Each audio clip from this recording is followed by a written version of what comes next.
Suffering for years, Kratos, the once great general, now known as the Ghost of Sparta, had pledged himself as a champion to the gods of Olympus. In return, he hoped only to rid himself of the nightmares that haunted him for far too long. But for now, his only respite, his only relief from the sins of his past, was found in the heat of battle.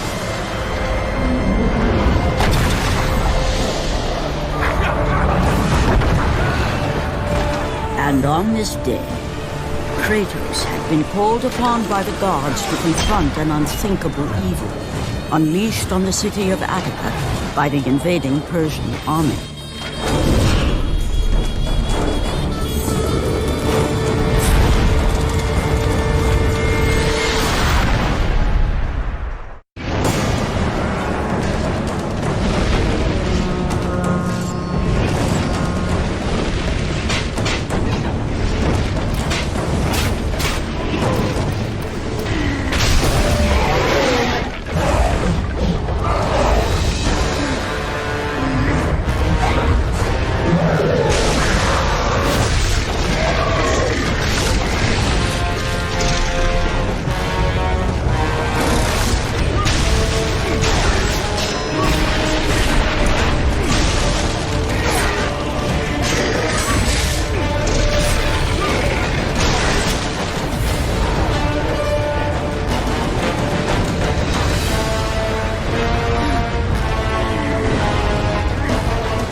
What evil have you wrought on this city, Persian? Evil? It is not evil that I bring, Spartan. I bring the might of Persia and the sacrament of purification. As we speak, my basilisk cleanses this land so that it may embrace the glory of the Persian Empire. Olympus has sent a message, and I am here to deliver it. Then you are just a messenger. So take this message back to your little gods. It will take more than a pathetic Spartan to stop the power of the Empire.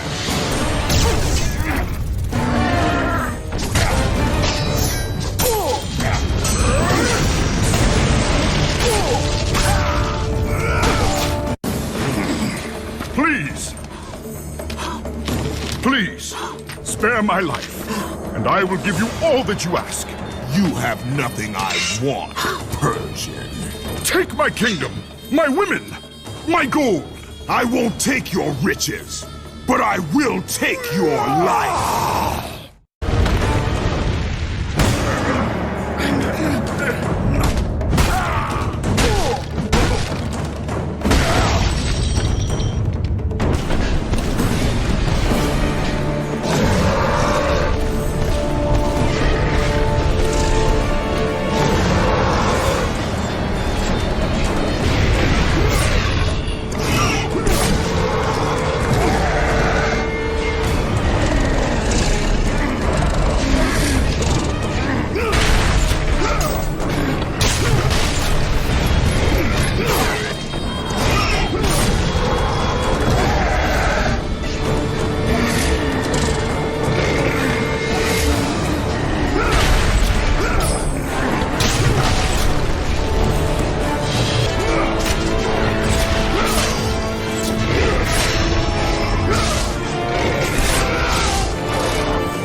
Fulfilling his commitment to the gods, Kratos defeated the basilisk brought forth by the Persians. But this small victory would not satisfy the man who had come to be known as the Ghost of Sparta. Is this all you would have me do? Is there nothing else?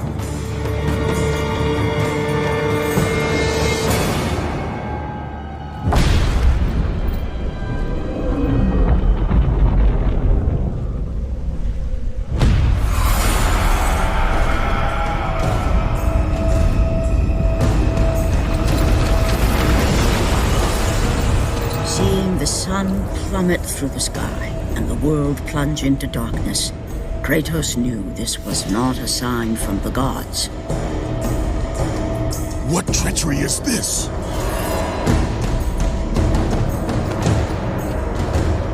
Setting his sights on the glowing horizon, Kratos made his way toward the mysterious light.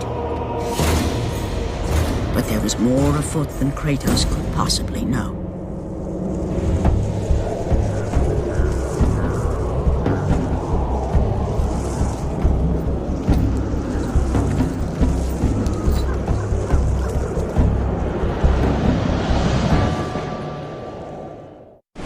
In the darkness, Morfeus, the god of dreams, awakened to a world where he and only he wielded power.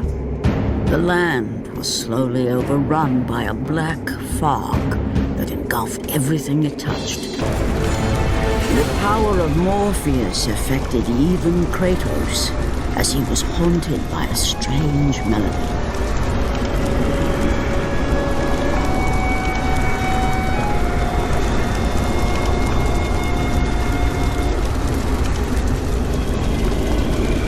And as Kratos approached the temple, it became clear that the task ahead was more than he could have ever imagined. Once again, the strange, lingering melody could be heard through the black fog of Morpheus, haunting Kratos. The temple on which Kratos stood was the sun chariot of Helios. The very chariot that the fire steeds pulled across the sky every day, allowing the brilliance of Helios to shine down on all mankind. Kratos. Athena, what madness has befallen us? Kratos, there is not much time. Olympus needs you. I grow tired of the gods' request, Athena. I have given enough. Now take these nightmares from my head. It is not for you to say when your servitude ends. You will earn your freedom in time. But for now, Olympus needs your unquestioning obedience. The god of the sun has been torn from the sky. This temple on which you stand is the chariot of Helios. Without their master to reign them, the fire steeds have driven the sun chariot into the earth. And without Helios, there is no one to keep Morpheus from seizing permanent power.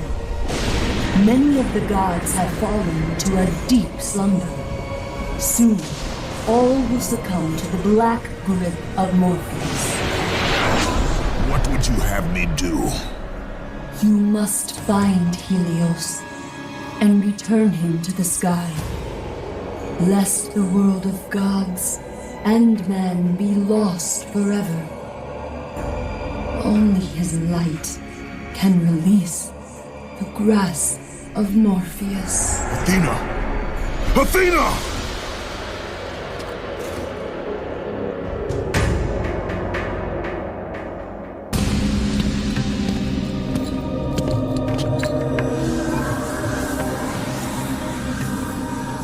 I am grateful you have come, Ghost of Sparta.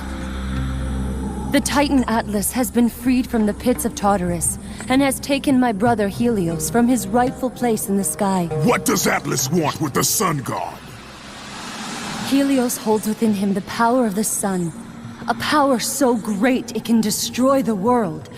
It cannot be trusted in the hands of a Titan. Please, take the sun shield from his throne, walk through the gates of Olympus, and you will find me. Hurry, Kratos. Even now, my brother suffers at the hand of Atlas. As Kratos stepped out into the eternal night, much had changed outside the temple. Morpheus grew ever stronger, as his harbingers of darkness continue their relentless march.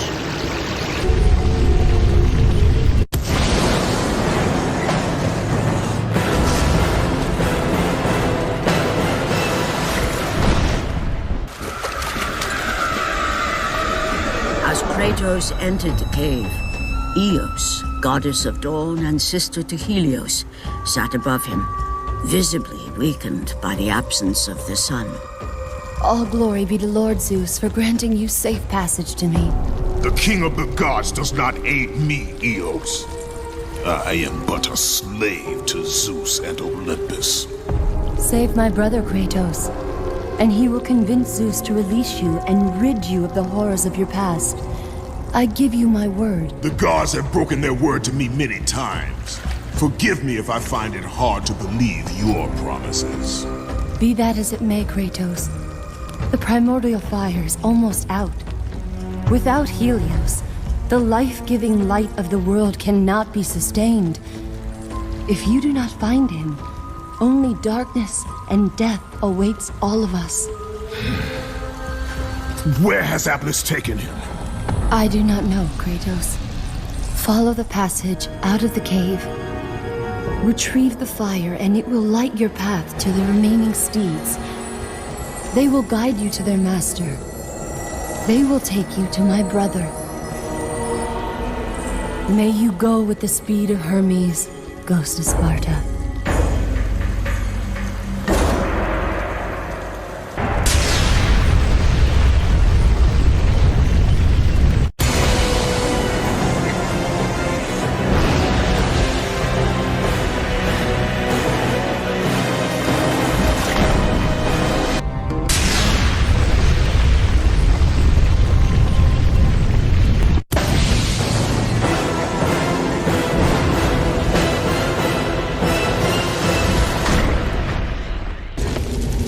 As Kratos left the temple, he was assaulted by the army of Morfeus, and again he heard the haunting melody. But this time, he recognized it as the song of his daughter, Calliope. Calliope? My daughter, where are you? Calliope!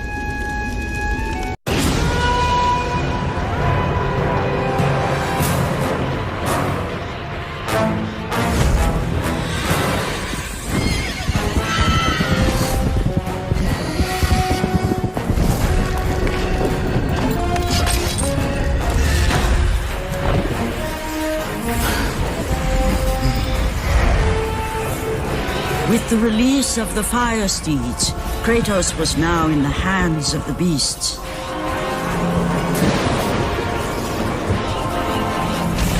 And where they would take him, he did not know.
As the steeds pulled Kratos away from the grip of Morpheus, they crossed into the underworld.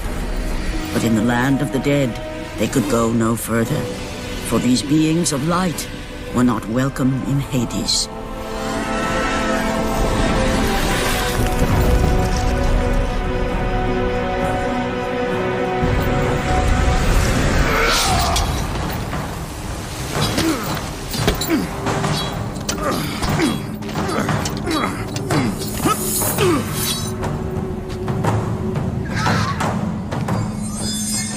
Kratos found himself on the very edge of Hades, the land where no mortal had set foot.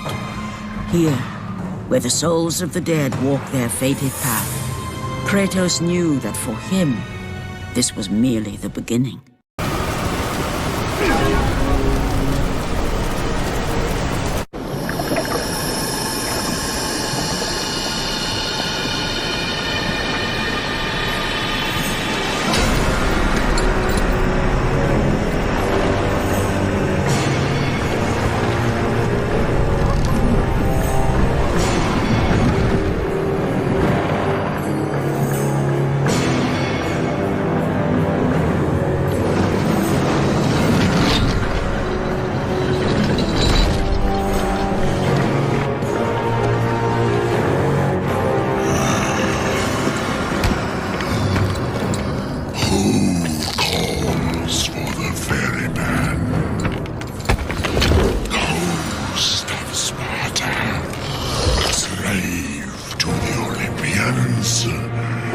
Slave to no one, Charon.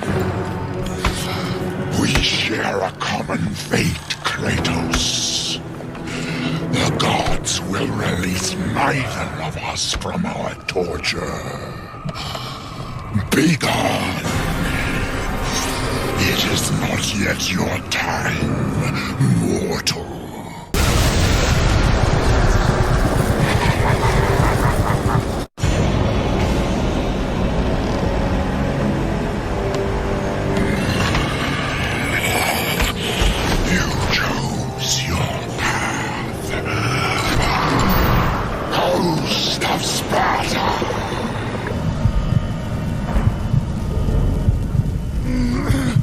Here, where the souls of the wicked are tortured in the pits of Tartarus, the wailing and agony of the damned resonated deep throughout the bowels of the underworld.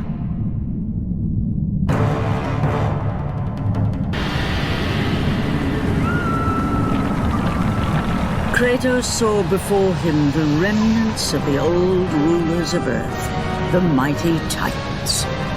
Defeated by the gods and enchained in the depths of Tartarus, they suffered their unjust penance. And for their torment, it was well known that these immortal beings hated the Olympians with immeasurable fury. By the hands of Zeus, the Titans had been bound and shackled in their torment for 1,000 years, with no hope of escape. Now the chains that once held the Titan Atlas lay broken, and only one question plagued the thoughts of Kratos. Who will release such evil?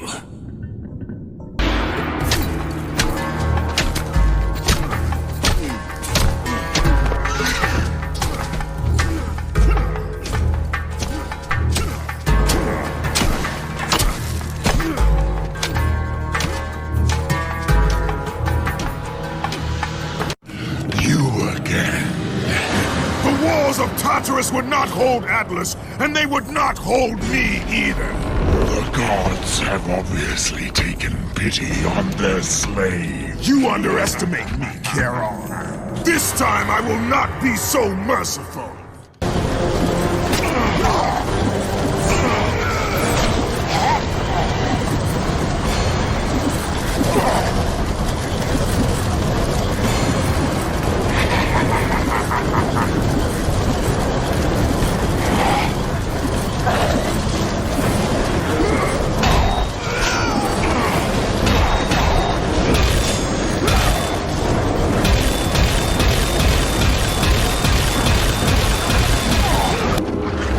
Having defeated Charon, Kratos journeyed deeper into Hades and closer to his goal. For in the distance, the bright light of Helios illuminated all of the underworld.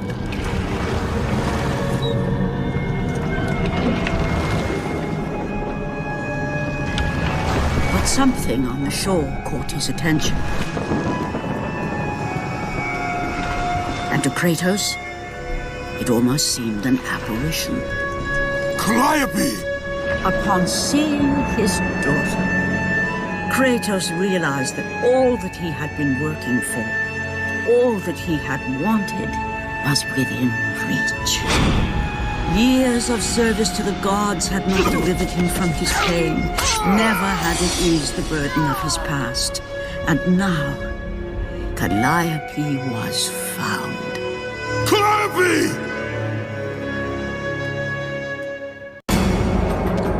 Calliope! Calliope, where are you? Kratos looked, but his daughter was nowhere to be seen. In the middle of the room sat a graceful figure, a figure he recognized all too well. Persephone, wife of Hades, and queen of the undead. Where is my daughter, witch? Choose your words carefully, ghost of Sparta. You address the goddess of the underworld. Your daughter is well.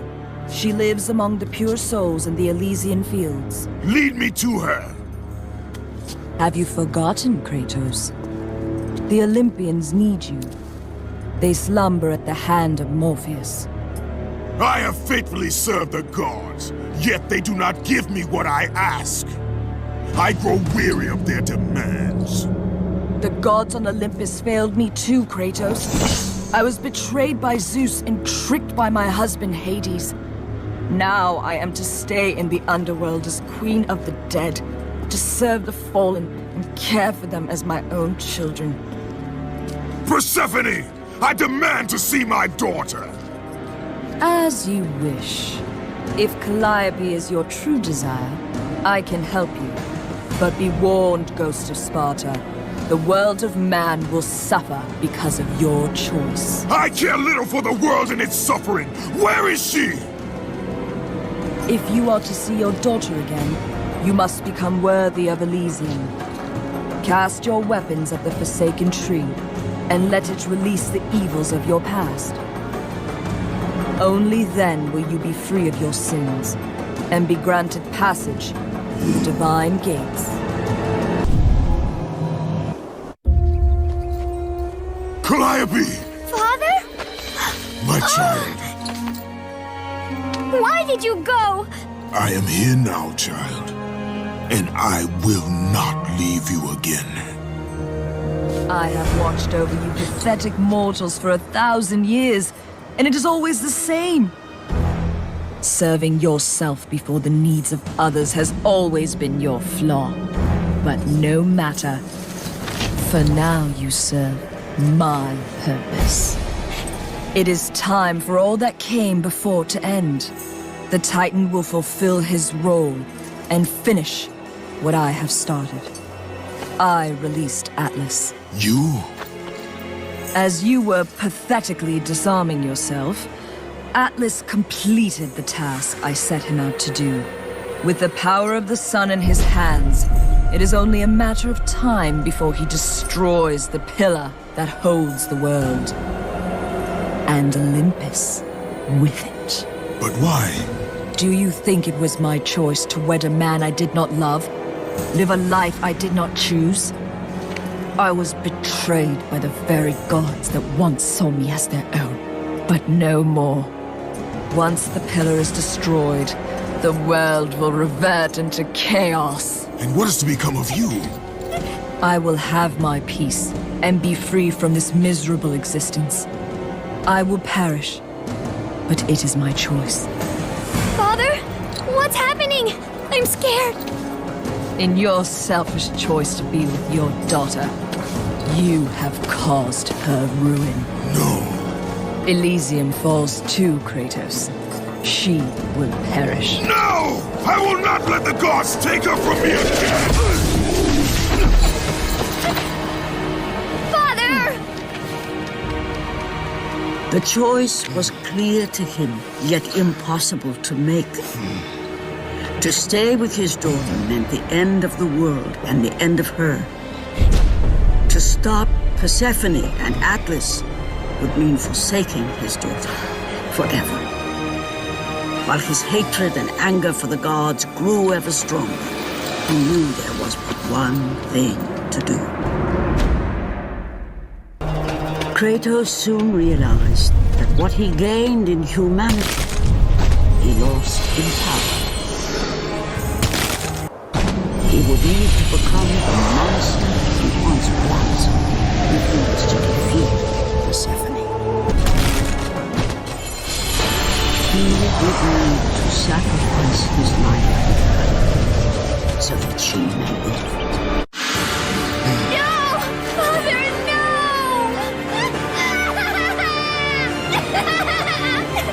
At that moment, Kratos knew his destiny was not with Calliope. The fates were never that kind.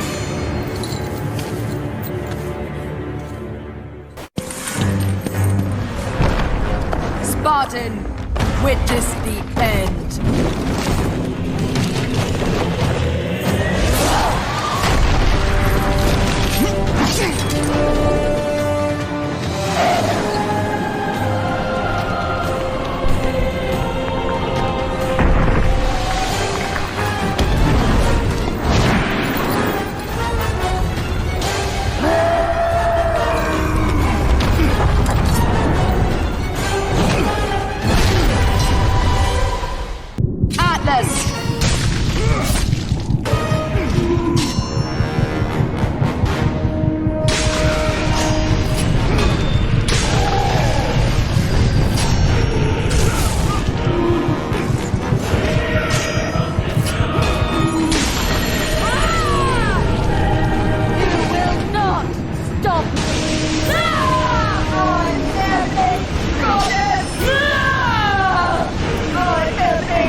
Your suffering will never end, Ghost of Sparta.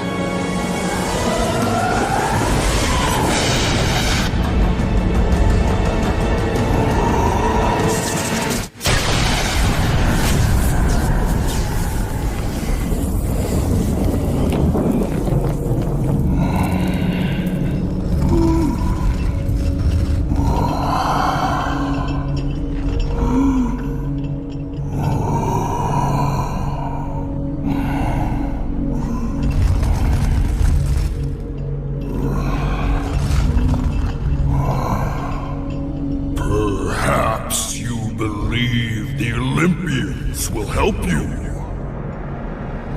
But I ask, where are your gods now, Kratos? Why do they not come to your aid? I do not need the aid of the gods! But my path is now clear to me. I will serve them! And they will keep their promise to free me from my past! I ask you, Spartan, what good is the promise of an Olympian? It is all I have, Atlas! We will meet again, Spartan. The fates have deemed it. One day, you will regret what you have done here. The mighty Atlas was left enchained, cursed to forever hold the world on his shoulders. Greater penance than even Zeus himself had placed on the Titans. The fate of Atlas had been sealed, and the goddess Persephone was no more. Kratos had saved mankind, but that mattered little to him. By forsaking his daughter, he had abandoned the only person he ever cared for. What he had long sought and finally found was now forever lost.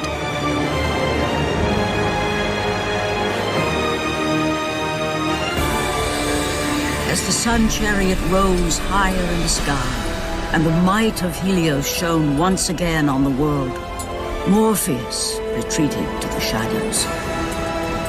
Kratos gained little satisfaction from his victory.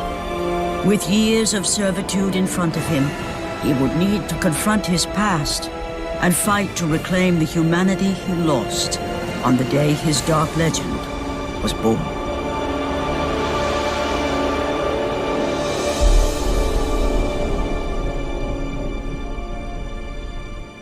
The dire toll of his relentless battles finally caught up with him as Kratos fell from the chariot to the earth.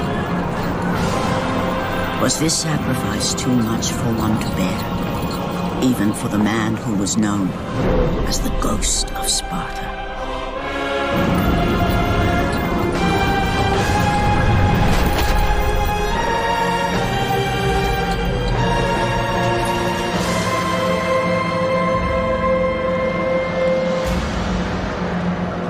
He has again served us well, Athena.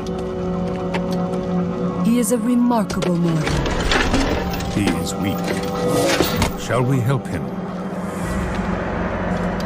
He'll live. They must.